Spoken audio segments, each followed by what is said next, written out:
Assalamualaikum warahmatullahi wabarakatuh. Perkenalkan, nama saya Oni Pradini Sapudi dari kelas Teknik Informatika 1A Politeknik Negeri Cilacap. Di sini saya akan membuat TFD serta use case dari sistem informasi yang telah saya sediakan. Nah, di sini saya telah menyiapkan dokumen uji kom SMK tahun pelajaran 2019-2020. Judul tugasnya membuat aplikasi pembayaran SPP. Nah, saya akan membuat TFD dan use case dari sistem informasi ini. Nah, untuk membuat TFD, saya biasanya menggunakan aplikasi yang bernama Visio. Nah, versinya itu 2016, gratis ya. Kalian bisa dapatkan di Google. Nah, untuk membuat TFD, klik new. Nah, di sini banyak pilihannya. Bisa nyari blank, basic diagram. Nah, ini untuk flowchart dan ini untuk use case. Nah, karena saya akan menggunakan basic diagram, klik. Pertama-tama kita harus mengetahui dulu apa itu DFD. Nah, menurut Wikipedia, DFD atau diagram alir data atau data flow diagram adalah suatu diagram yang menggambarkan aliran data dari sebuah proses atau sistem, biasanya sistem informasi. Nah, di dalam DFD ada beberapa simbol.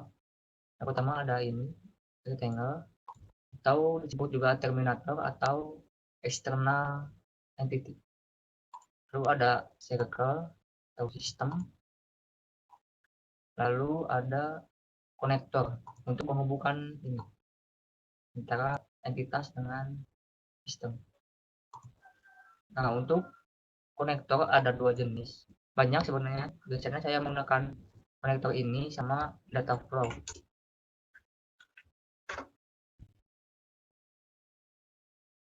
Data flow. Nah, ini sama saja, tapi saya sering menggunakan konektor yang di sini karena mudah dicari. Nah, lanjut kita akan membuat DFD dari ini. Nah, entitasnya sendiri ada 3, yaitu administrator, petugas, sama siswa. Kita buat dulu ini entitasnya atau kita buat siswa dulu.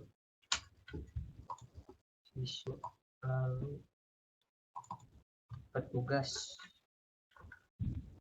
lalu administrator.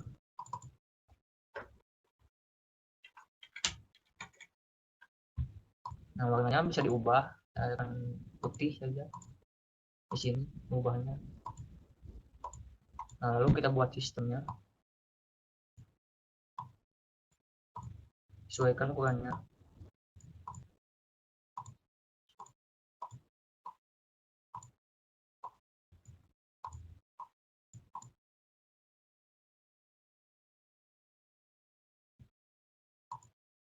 Nah, alurnya itu si siswa itu memberikan uang SPP ya pada sistem. Oh, ini tulis dulu sistem pembayaran SPP. Nah, kita hubungkan dulu di siswa itu alurnya ya, memberikan ini alur untuk membayar SPP.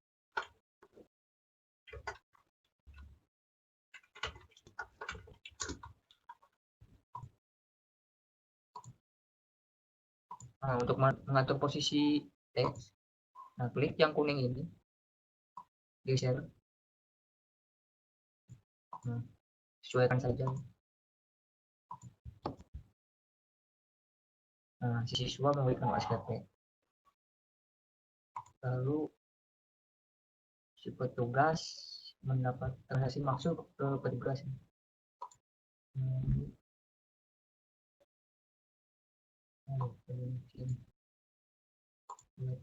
Transaksi masuk. Jadi dari siswa memberikan uang lalu masuk ke petugas. Nah, karena di sini entry transaksi pembayaran, si admin sama si petugas bisa berarti dua-duanya bisa transaksi masuk.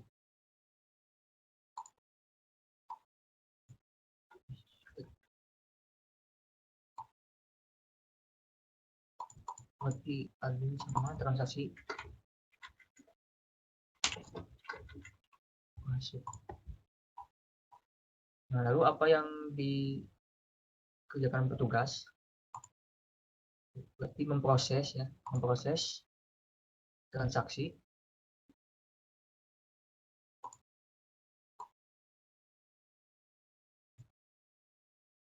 Jadi di sini tulis saja transaksi pembayaran diproses.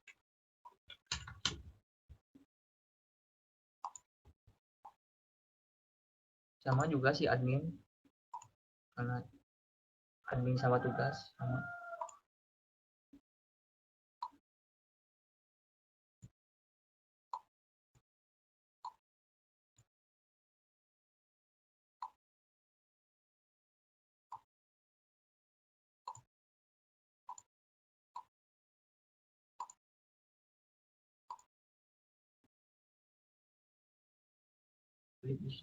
Sama transaksi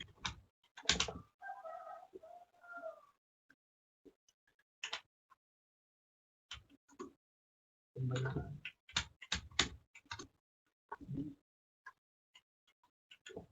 proses. Jadi si petugas itu sama si admin memproses pembayaran dari siswa ya. Nah, lalu setelah diproses si petugas sama si admin, berarti si siswa mendapatkan laporan serta histori sama bukti pembayaran. Berarti si siswa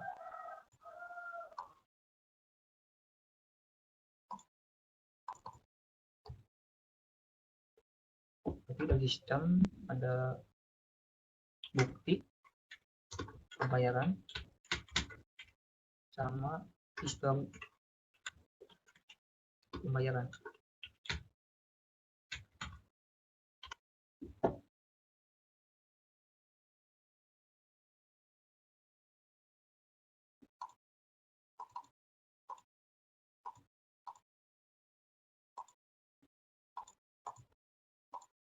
Sesuaikan posisinya.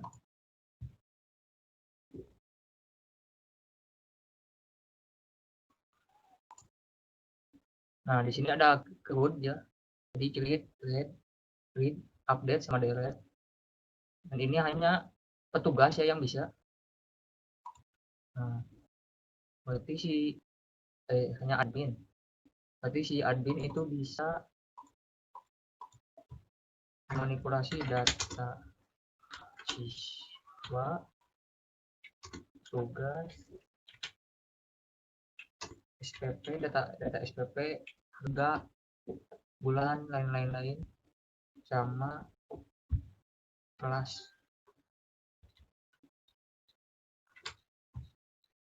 Tidak, SPP kelas petugas siswa.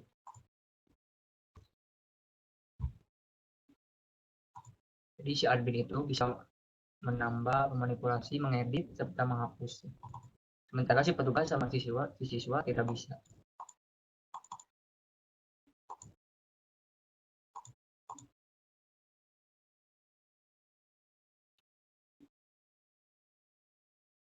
Nah, siswa itu hanya bisa menerima info. Berarti siswa hanya info siswa, lalu SPP, lalu kelas.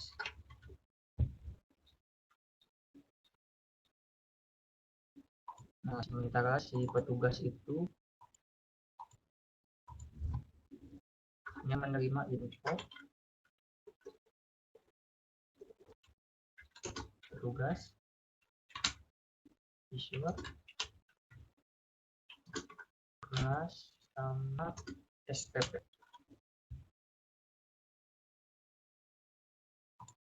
Nah, di sini si petugas juga bisa melihat histori pembayaran. Nanti tambahkan lagi histori pembayaran.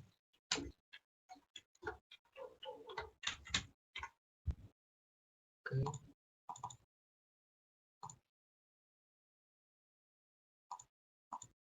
transaksi masuk.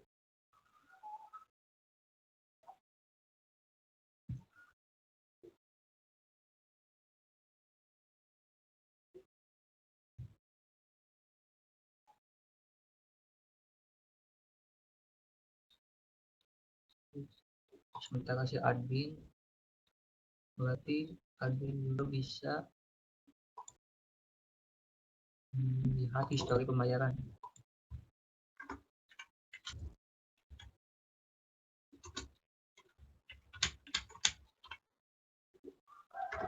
Lalu info petugas,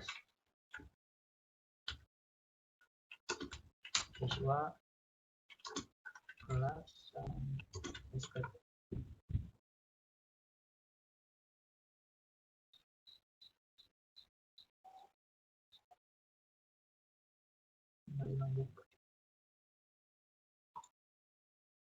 Nah, berarti si admin bisa mendapat laporan dari semua transaksi, kelas, siswa, petugas, dan lain-lain. Oke, si admin bisa menerima laporan.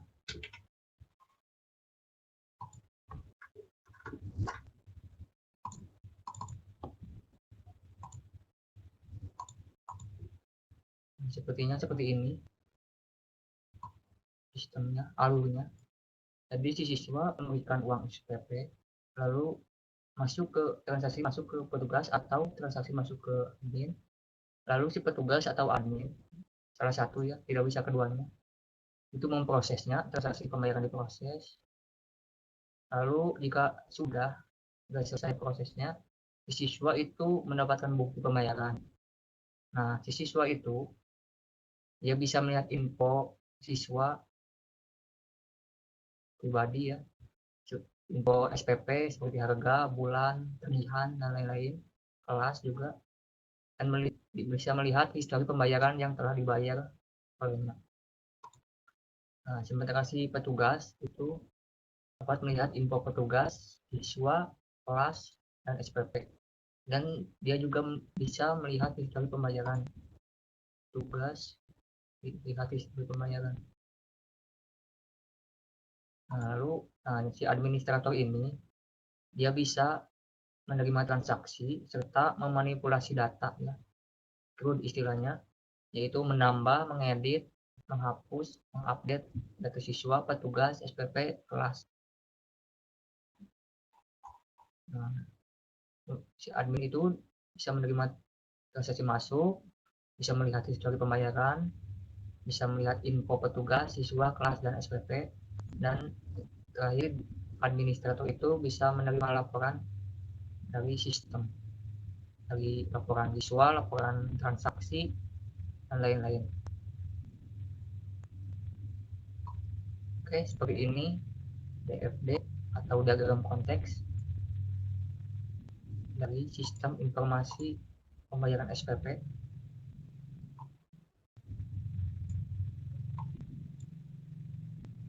Mohon maaf jika masih ada kekurangan.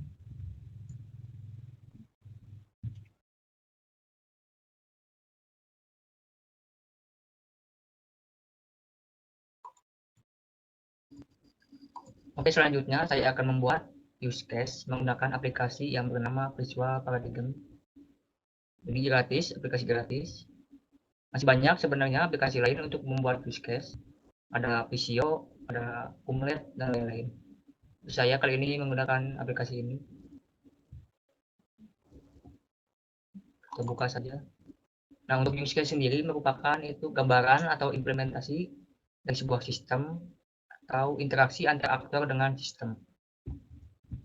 Nah, saya akan membuat use case berdasarkan soal uji kom SMK atau pelajaran 2019-2020. Judul tugasnya membuat aplikasi pembayaran SPP. Nah, saya akan membuat use case ini. Nah, sudah terbuka aplikasinya. Nah, untuk membuat project baru, klik new. Nah, ini bebas namanya. Use case, misalnya. Klik blank project. Nah, lalu di sini ada UML. Nah, karena kita akan membuat use case, pilih saja use case diagram. Next. Nah, ini saya milih blank saja, ini template-nya. Next. Bebas namanya. Oke. Tunggu sebentar. Nah, di dalam use case sendiri ada beberapa simbol. Yang pertama ada aktor. Aktor ini berfungsi untuk melambangkan pengguna. Nah, di sini contohnya, nah ini administrator, petugas, siswa, itu merupakan aktor. Lalu ada use case itu sendiri. Nah, ini itu berfungsi untuk menggambarkan proses. Lalu ada sistem. Nah, untuk membuka antara aktor dan use case, biasanya menggunakan ini. Caranya begini, tinggal di drag. Nah, bisa kasih nama.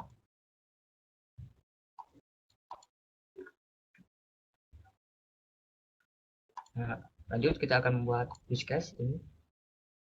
Nah, untuk aktornya ada 3, administrator. Untuk memberikan nama, tinggal klik 2 kali. Lalu klik namanya.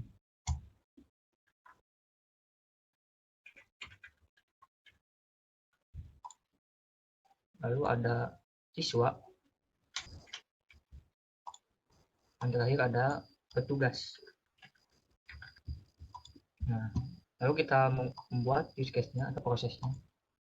Nah, prosesnya saya akan menggunakan ini fitur-fitur ini, ada login, logout, root, data siswa, dan lain-lain. Sama klik 2 kali untuk memberi nama. Login. Lalu root data siswa.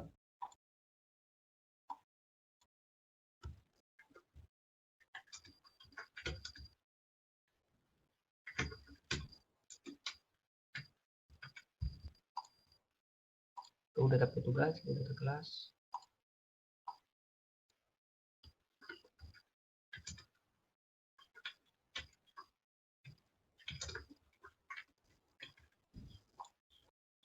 Lalu root data kelas.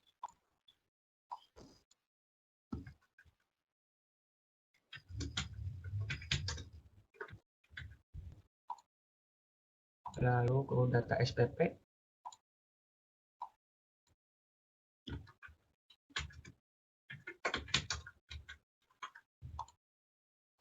Lalu ada entry transaksi. Ini sesuaikan saja posisinya.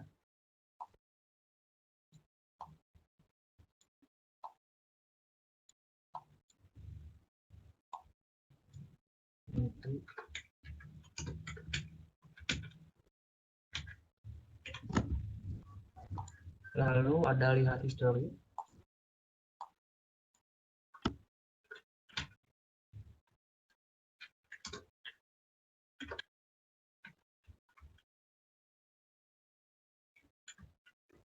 Pembayaran.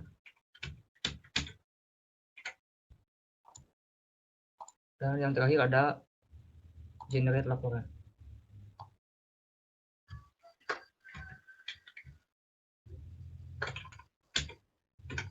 Nah, ini sesuaikan saja posisinya.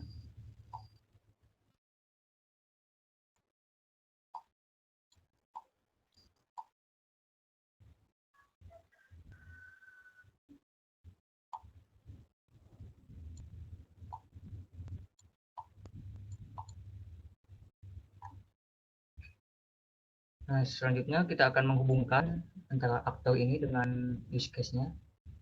Ya, biasanya menggunakan ini association. Jika drag ke sini.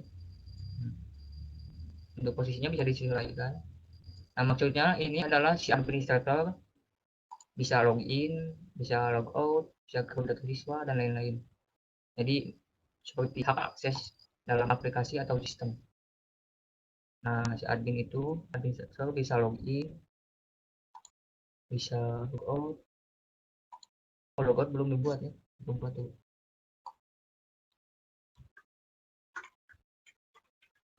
Logout.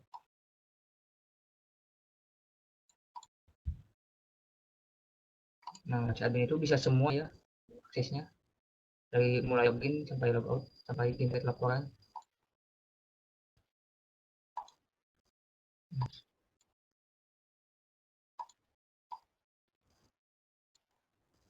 Sesuaikan posisinya.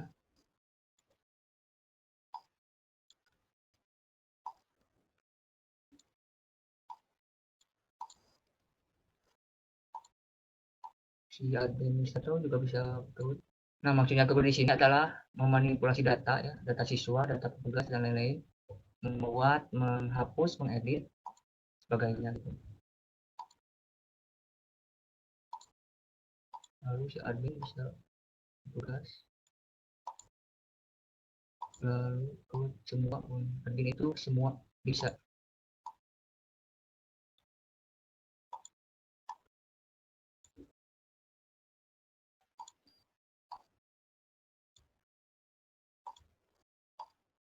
Bisa.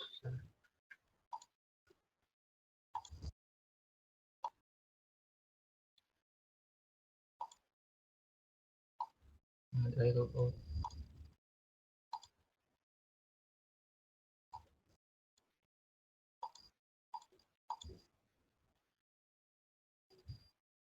Nah, lalu si petugas hak aksesnya hanya login, logout, entry transaksi, sama lihat history pembayaran.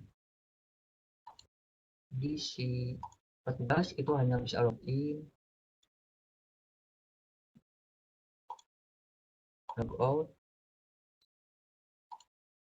sama lihat history pembayaran.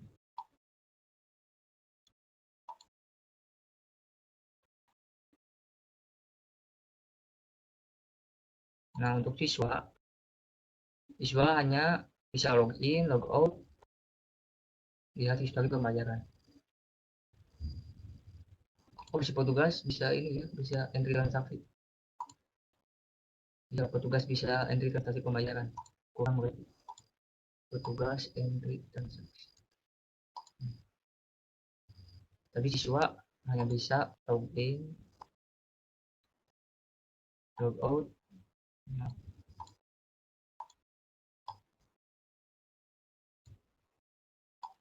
sesuaikan, sama tadi apa? Lihat history. Siswa dapat melihat history. Nah, karena ini ada sebuah sistem, kita membutuhkan yang namanya adalah sistem. Nah, ini sistem.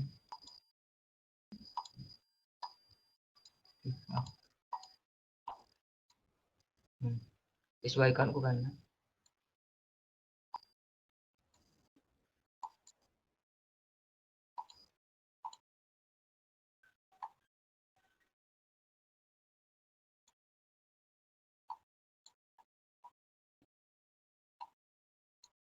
Nah, ini beri nama, klik 2 kali. Maaf. Sistem informasi. Nah, karena ini adalah tentang pembuatan aplikasi pembayaran SPP, jadi namanya sistem informasi pembayaran SPP.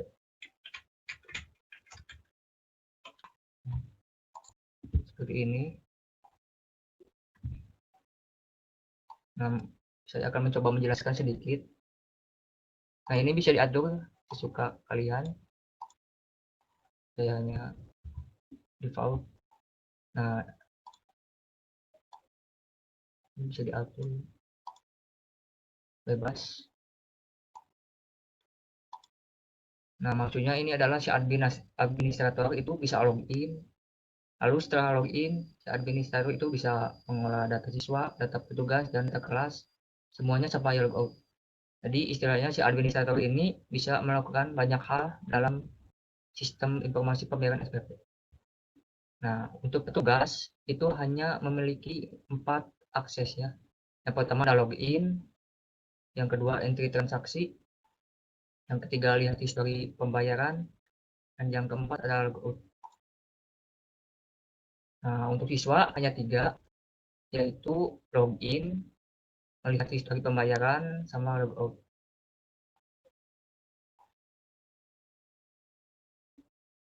Kurang lebih seperti ini. Saya hanya menggambarkan sejarah dari sosial ya. Oke, sekian pembuatan aplikasi DFD sama use case dari saya. Mohon maaf jika banyak kekurangan, bila ada kata yang salah, karena saya masih belajar. Terima kasih atas perhatiannya, semoga bermanfaat. Wassalamualaikum warahmatullahi wabarakatuh.